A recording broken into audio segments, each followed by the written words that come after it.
When the COVID vaccine is injected into your arm, we now know that only 25% of it actually stays in your arm.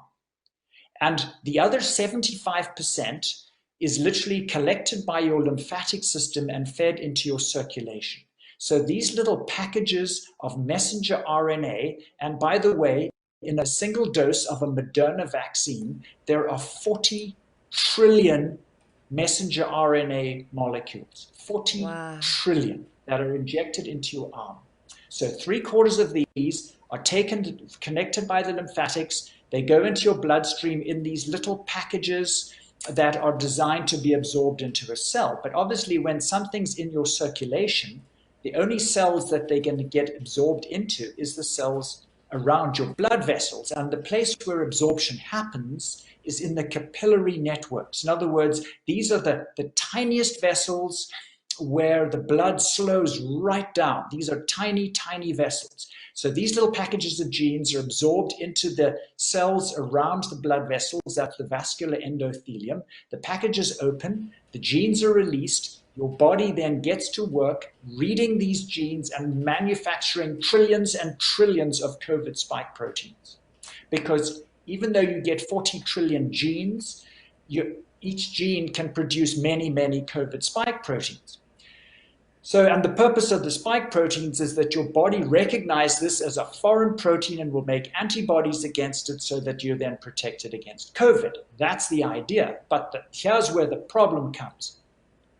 In a virus, in a coronavirus, that spike protein becomes part of the viral capsule. In other words, it's part of like the cell wall around the virus called the viral capsule. But it's not in a virus, it's in your cells. So it therefore becomes part of the cell wall of your vascular endothelium, which means that these cells that line your blood vessels, which are supposed to be smooth so that your blood flows smoothly, now have these little spiky bits sticking out. So it is absolutely inevitable that blood clots will form because your blood platelets circulate around in your vessels. And the purpose of blood platelets is to detect a damaged vessel and block that vessel to stop bleeding. So when the platelet comes through the capillary, it suddenly hits all these little COVID spikes that are jutting into the inside of the vessel. It is absolutely inevitable that a blood clot will form to block that vessel. That's how platelets work. So just as is absolutely predicted to cause cancer because it's full of carcinogens, these spike proteins will predictably cause blood clots because of where they're in your blood vessels. It is guaranteed. So Dr. Bogdi then said to me, the way to prove this is we need to do a blood test called a D-dimer test to find out if this is really happening. So, because the problem with the blood clots that we hear about through the media that they claim are very rare are the big blood clots. These are the ones that cause strokes and heart clots in your brain. Those are the ones that show up on CT scans and CT angiograms and MRIs. The clots I'm talking about are microscopic. These are tiny, they're literally on a capillary level, and they are scattered throughout your capillary network. So they are not going to show on any scan, they're just too small and too scattered. So the only way to find out for sure if this predictable mechanism of clotting was actually happening was to do this blood test called a D-dimer. And so the D-dimer is a blood test that shows a recent blood clot. It doesn't show anything else other than a recent blood clot. It won't show an old blood clot. It only shows new blood clots.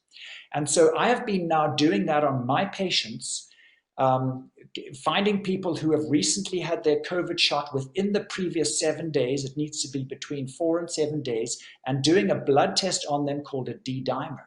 And so I'm still trying to accumulate more information, but on the ones I have so far, 62% of them have evidence of clotting, which means that these blood clots are not rare.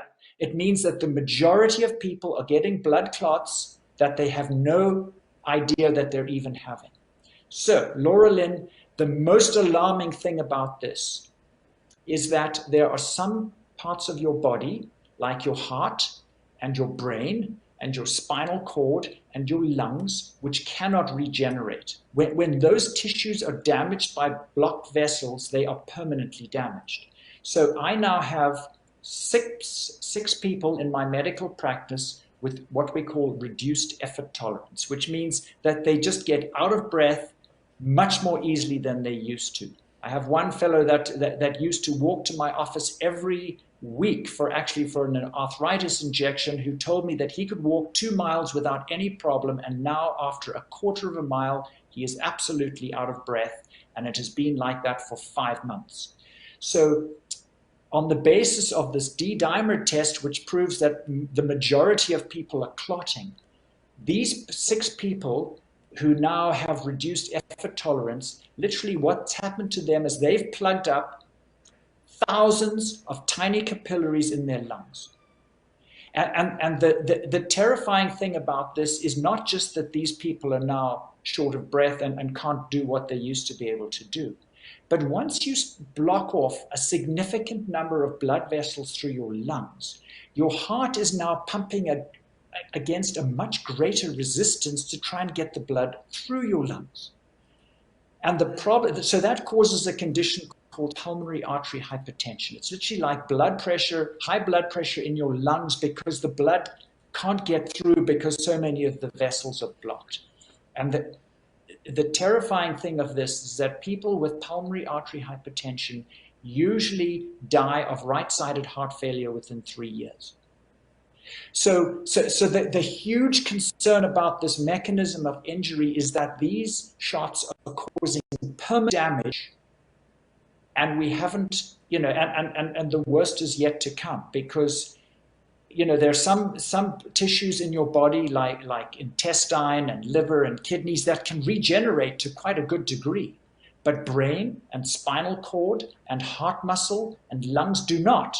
When they're damaged, it's permanent. Like all these young people who are now getting myocarditis from these shots, they have permanently damaged hearts. It doesn't matter how mild it is, they will not be able to do what they used to be able to do, because heart muscle does not regenerate.